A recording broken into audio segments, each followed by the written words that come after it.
인하사 천지를 만드신 하나님 아버지를 내가 믿사오며 그 외아들 우리 주 예수 그리스도를 믿사오니 이는 성령으로 잉태하사 동정녀 마리아에게 나시고 본디오 빌라도에게 고난을 받으사 십자가에 못 박혀 죽으시고 장사한 지 사흘 만에 죽은 자 가운데서 다시 살아나시며 하늘에 오르사 전능하신 하나님 우편에 앉아 계시다가 저리로서 산자와 죽은 자를 심판하러 오시리라.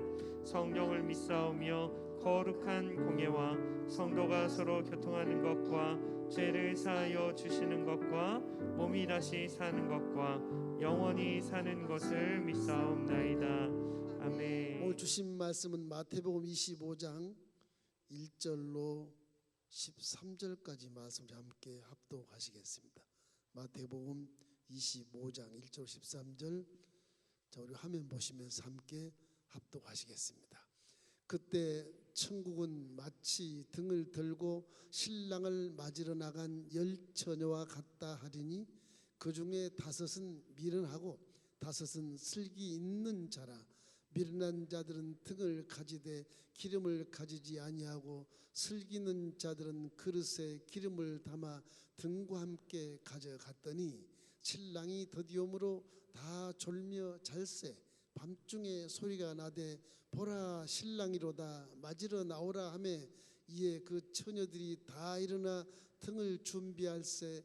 미련한 자들이 슬기 있는 자들에게 이르되 우리 등불이 꺼져 가니 너희 기름을 좀 나눠 달라 하거늘 슬기 있는 자들이 대답하여 이르되 우리와 너희가 쓰기에 다 부족할까 하노니 차라리 파는 자들에게 가서 너희 쓸 것을 사라 하니 그들이 사려간 사이에 신랑이 오므로 준비하였던 자들은 함께 혼인잔치에 들어가고 문은 닫힌지라.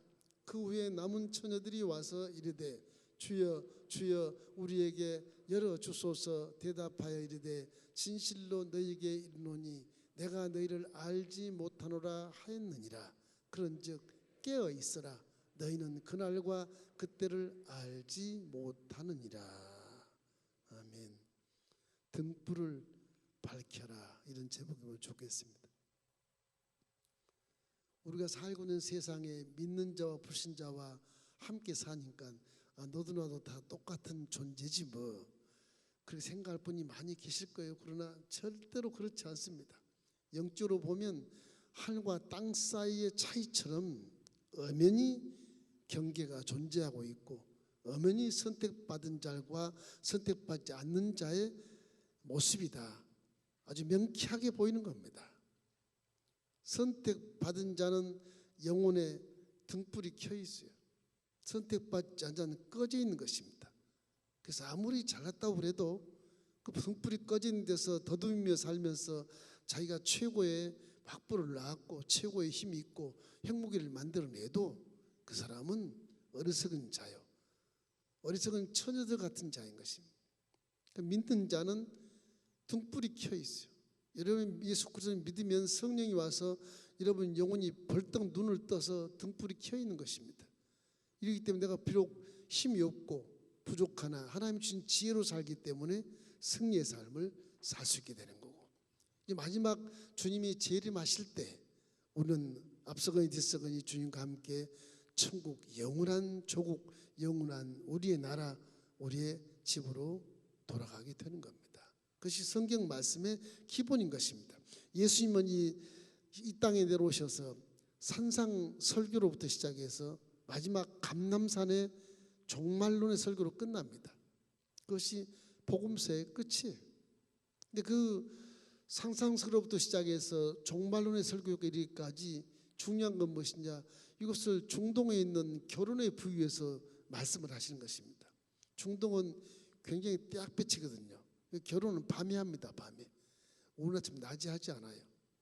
낮은 너무너무 더워서 땀도 흘리지만 떼약볕이라 축하도 못 받고 목말라서 쓰러질 수도 있기 때문에 지금도 가면 밤에 결혼식을 해요. 그 말씀을 빗대서 말씀하신 것입니다. 주님은 이 결혼식을 비유하면서 참 세상이라고 하는 것이 종말이 온다, 내가 다시 재림하마 그러잖아요. 사도행전에 보면 하나님이 승천하시면서 하신 말씀이 있어요. 이 사자들이 하는 말입니다. 이 맛을 마치시고 그들이 보는데 올려가시니 구름이 그를 가리어 보이지 않게 하더라. 올라가실 때 제자들이 자세히 하늘을 쳐다보고 있는데 흰옷 입은 두 사람이 그들 곁에 서서 이르되 갈릴리 사람들아 어찌하여 서서 하늘을 쳐다보느냐. 너희 가운데서 하늘로 올려가신 이 예수는 하늘로 가심을 본 그대로 오시리라 하였나이다. 예수는 반드시 재림을 하게 되어 있어요. 우리는 사명 다 끝나고 그 전에 천국으로 돌아갈 자도 많게 있겠지만 주님 반드시 땅에 다시 내려오셔서 천년 왕국을 이루시는 것입니다. 이때 우리 기독교 신앙은 목적은 천국인데 천국 가기까지 살아있는 자는 예수님이 재림할 때 살아있는 자는 예수를 만날 수 있는 것입니다. 이래서 예수님은 혼인잔치에 대한 것을 비유해서 이 종말에 대한 것을 우리에게 가르쳐주고 있는 것입니다. 마태복음 24장 6절 말씀에 난리와 난리 소문을 듣겠으나 너희는 삼가 두려워하지 말라. 이런 일이 있어야 하되 아직 끝은 아니니라 그러잖아요. 지금은 아직 종말 끝이 아니란 말이에요. 지금은 그렇지 않습니다. 2000년 전은 끝이 아니라 지금은 난리는 언제나 있었어요.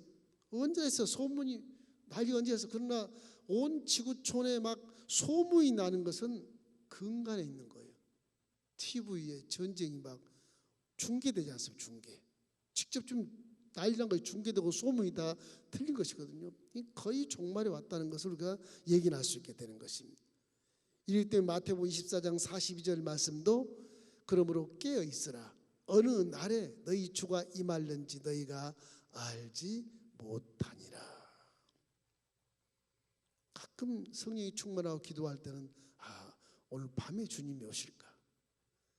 낮에보단 밤에 온다고 말씀하시거든요. 도적같이 온다고 말하거든요. 그래서 항상 깨어있으라고 하는 거예요. 믿음이라는 게 쉬운 게 아니라고 생각할 줄 몰라도 지금은 성령 여러분과 함께 계시기 때문에 그렇게 어렵진 않습니다. 성령이 충만함을 믿고 내 육체가 시험을 얻으면 주님이 오시면 성령이 눈을 뜨게 하시는 겁니다. 걱정하지 말아요. 밤에 뜨게 하시는 것입니다.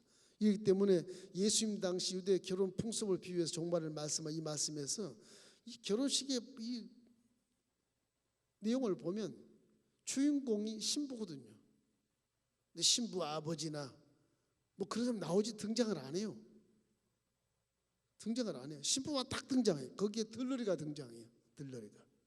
그래서 이 들러리 열처녀가 기름을 어떻게 준비했는가 하는 것이 종말을 의미하는 것입니다. 기름 준비를 잘해라.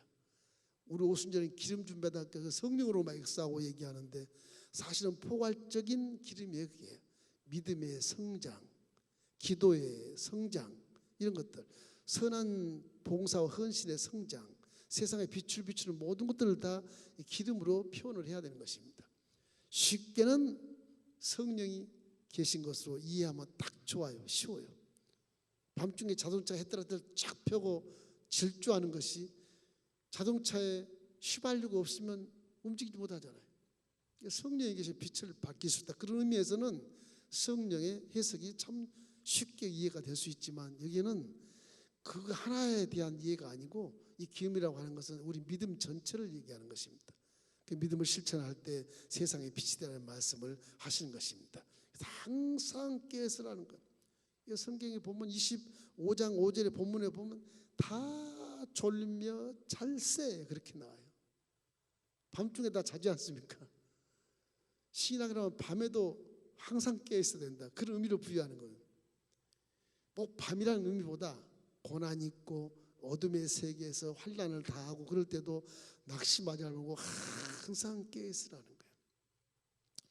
이스라엘의 결혼식을 근거로 보면 첫째는 이 계약식이 있습니다. 계약식. 혼인 계약식이라는 게 있어요. 그래서 계약식을 하는 것입니다. 양가 부모가 자녀를 결혼을 헌약하고 혼인을 계약하는데 부모들이 다 해요. 부모가 계약하는 거예요. 우리 아버지께서 저와 여러분을 선택하는 것도 말씀으로 계약을 이미 해놨어요. 다.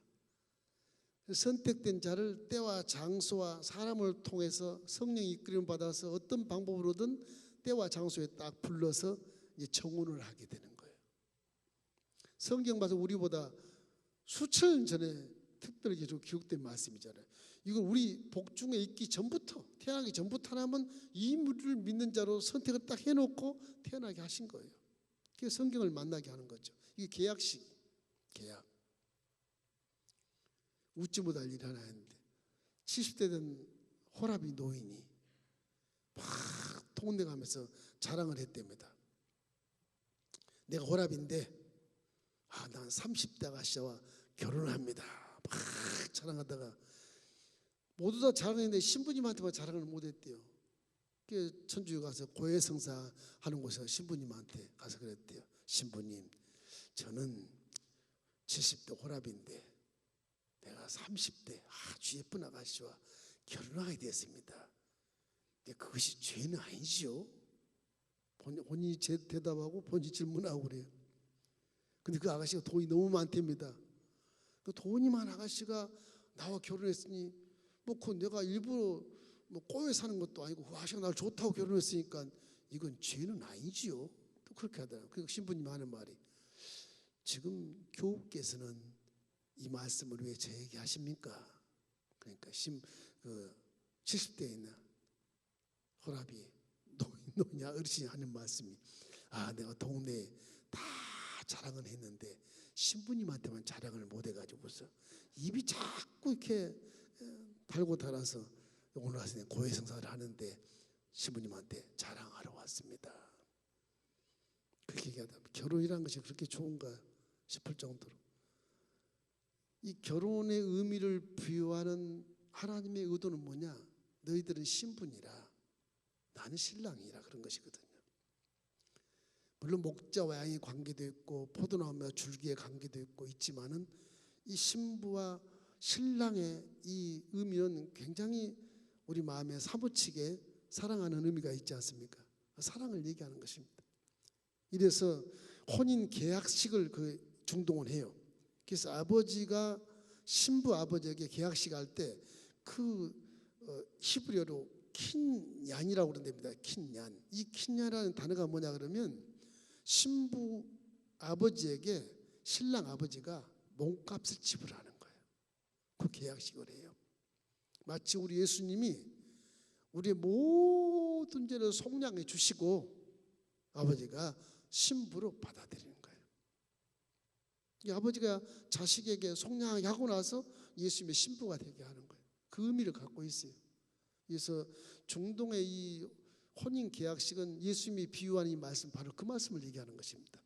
그리고 저와 여러분 이런 의미에서 만세전에 복중에서부터 지음받기 전에 2000년 전에 벌써 계약서를 딱 써놓고 있어요. 지금 혼인 계약식. 택한 자는 내가 하나님을 믿지 않고 하나님이 나를 선택해서 믿게 하는 거예요. 요한복음 15장 16절 말씀이 내가 나를 택한 것이 아니라 내가 너를 택했노라 그렇지 않습니까? 우리 믿음이 내 것 같은데 절대 그렇지가 않아요. 하나님의 믿음, 그 믿음이 무엇이냐? 하나님의 사랑으로 십자가에 달려서 주님이 대신 죽어주신 그 신부에게 준 몸값, 그거로 계약을 해놓은 거죠. 그래서 하나님과 우리는 떠날래야 떠날 수 없다는 사실을 항상 기억하고, 이와 같이 신부에게 자랑한 70대 호라비처럼 정말로 기쁘고 즐거운 혼인잔치를 기억하면서 장적시 예수님과 나 함께 결혼하니까 그때는 신부가 단장해서 정말 하나님 기뻐하는 그런 신부가 되어야 되겠다, 그런 결단하기를 주의 이름으로 축원합니다. 둘째는 중동식 결혼식은 정혼, 우리와 같은 약혼식 같은 거예요. 정혼이라는 것, 정혼하는 것. 이거 무슨 뜻이냐? 예수를 믿으면 혼자 가만히 기다리는 게 아니고 너는 내 거야, 딱 인을 쳐놔요. 무엇으로? 아버지는, 그 신랑 아버지는 자녀로 인을 쳐놓고 예수님은 신부로 인을 쳐놔요. 그것이 뭐냐? 예수의 영, 성령 여러분 속에 와 계시는 것입니다. 구약 시대에 있던 사람 백성들은 계약식에는 포함이 돼 있어요. 정혼에는 포함이 안 돼 있어요. 예수는 하나님 나라의 백성이 되는 것이 아니라 하나님 나라의 자녀가 되고 예수님의 신부가 되는 것입니다. 예수를 그럼 믿으면 다 성령으로 인을 치게 돼 있어요. 요한일서 4장 15절 말씀처럼 누구든지 예수를 하나님의 아들이라 시인하면 내가 영이 이미 네 속에 들어가 있다. 넌 내 거야. 그런 것입니다. 그 성령님을 무시하거나 제한하지 마십시오. 성령님은 천지 만물을 창조한 하나님의 영이시고 전지전능하시기 때문에 그분이 내가 함께 있다는 사실 내가 감비덕지 감격하고 감격해야 되는 거예요. 감동해야 되는 거예요. 어떻게 내 몸속에 성령이 계신다고 와 성령이여 감사합니다. 감사가 넘쳐야 되는 겁니다.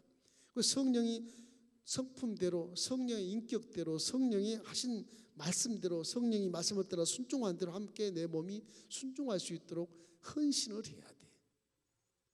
언제가 얘기했듯이 내 마음에 악과 선이 둘이 싸운다 그런 것처럼 항상 선 쪽으로 기울어서 성령이 내 몸을 사용할 수 있도록 만들어주는 것이 정혼자의 의무고 약혼자의 의무란 말입니다. 이것을 파기를 시켜버리면 깨져버리는 것입니다. 마치 요셉과 마리아가 동침을 안 했는데도 아기 예수를 잉태하는 그런 경우를 말하는 거예요. 정혼을 해놓으면 부부로 인정이 돼버려요. 같이 동거 안 해도 부부로 인정해버린 것입니다. 이것이 이스라엘의 결혼 정혼이라고 말하는 것입니다. 성도들도 이제 신랑 되신 예수님을 기다리는 동안에 하나님과의 약속, 예수님과의 약속이 정절을 잘 지켜야 된다. 그런 의미를 부여하고 있어요. 이 종말이 오는 시대에 이 믿음을 잃지 말고 아무리 코로나가 막 발버둥을 치고 관영을 해도 그래도 오미크론인지 뭐 12크론인지 몰라도 와도 하나님은 살아계신다. 그 믿음을 갖고 성령님과 함께 승리의 삶을 살기를 주의 이름으로 축원합니다. 지금 시대는 성령이 안 계시면 우리가 믿음에서 희석이 져요. 성령이 항상 내와 함께 계신 것을 믿으시기를 주의 이름으로 축원합니다. 성령님이 아니고는 이길 수가 없어요. 내 몸으로는. 일 때문에 성령과 함께 동행하셔서 승리의 삶을 살기를 주의 이름으로 축원합니다. 사도행전 1장 8절 말씀을 오직 성령이 내게 임하시면 너희가 권능을 받고 예루살렘과 온 유대와 사마리아와 땅끝까지 이르러 내 증인이 되리라.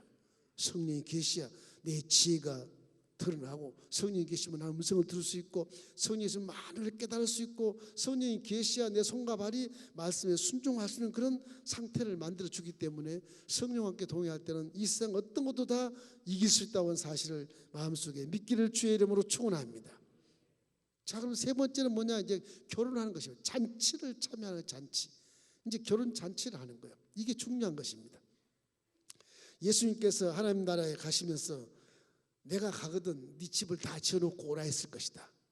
준비를 다. 결혼이라는 것은요, 집과 음식과 거처를 다 준비해놓고 와야 돼요. 자식이 그걸 다 못해. 아버지가 다 해줘요. 아버지가. 이스라엘 가면 아버지가 신부를 데려오기 전에 아버지가 다 지시를 해요.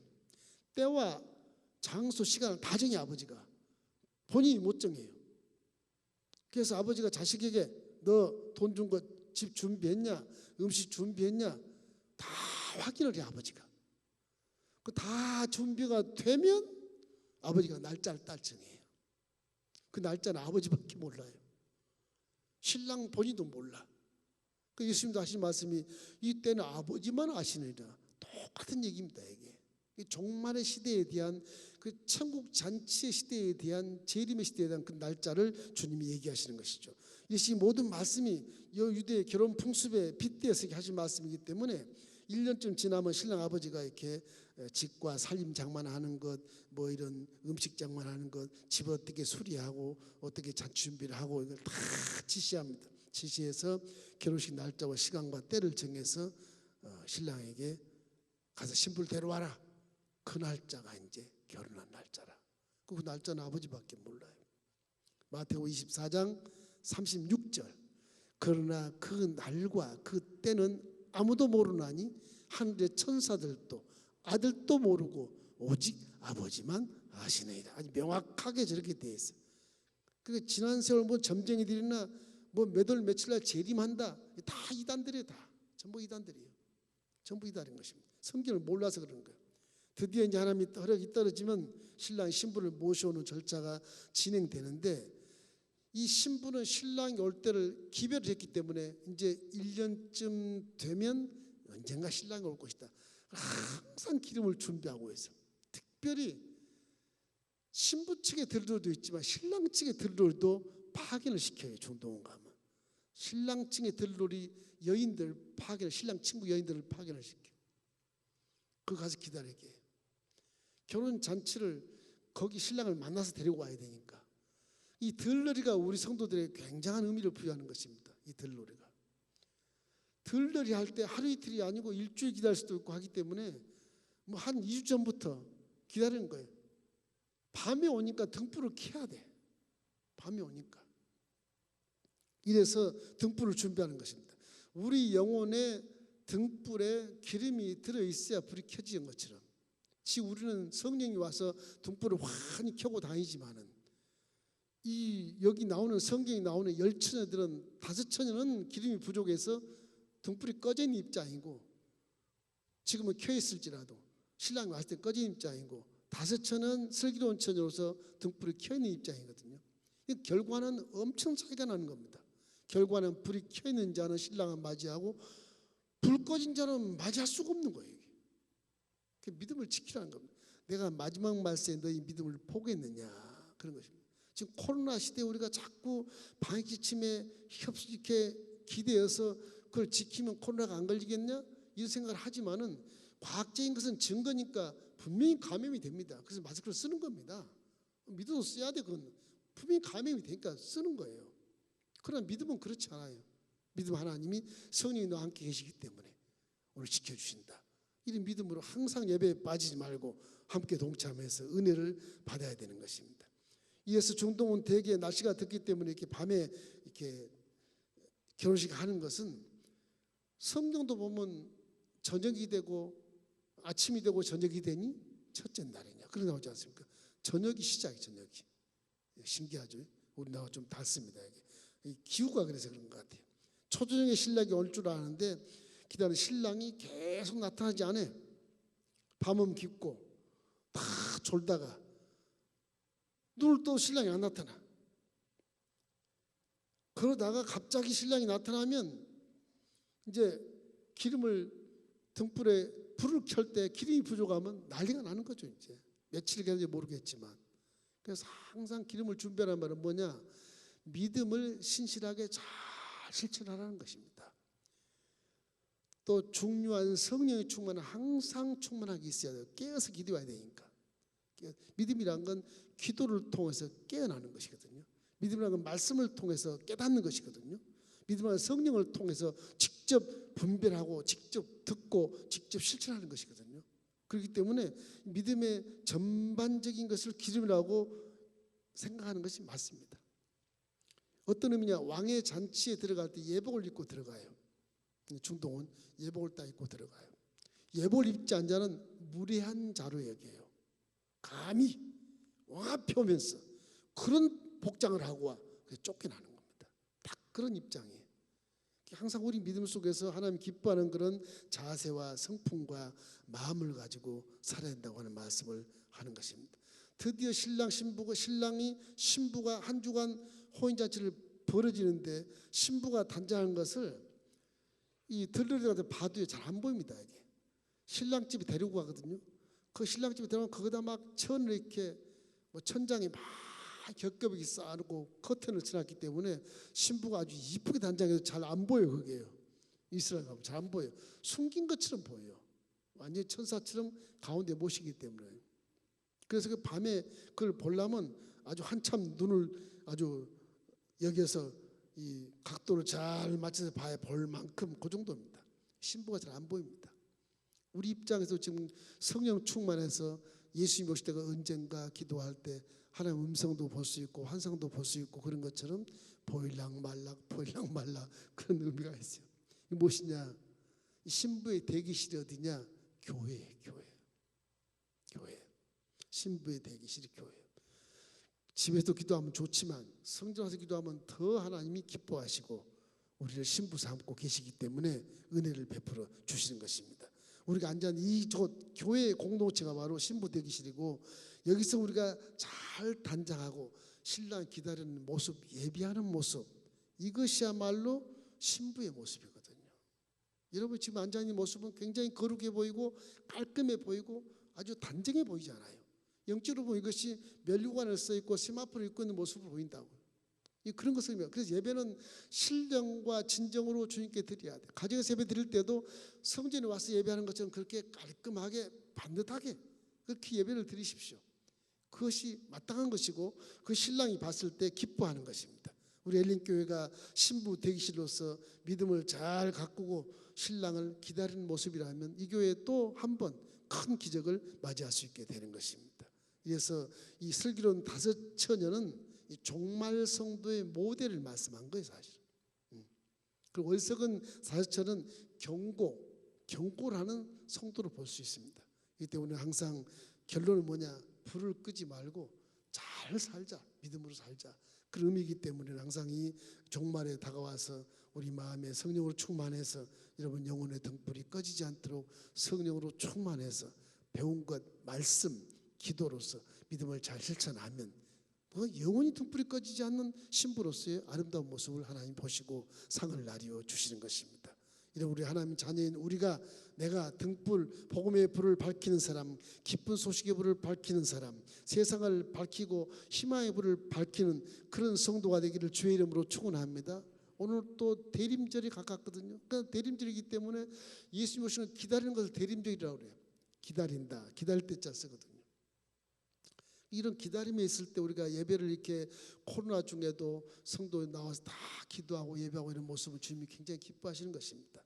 이럴수록 더 주님을 기다리는 마음, 성탄절이 내일 모레인데 그 기다리는 마음이 없으면 성탄절이 아무 의미가 없거든요. 기독교는 가장 큰 명절 성탄절입니다. 성탄절 때 주님이 내 안에 다시 재림하는 것을 기대하면서 여러분 성탄절기를 잘 보내시기를 주의 이름으로 축원합니다.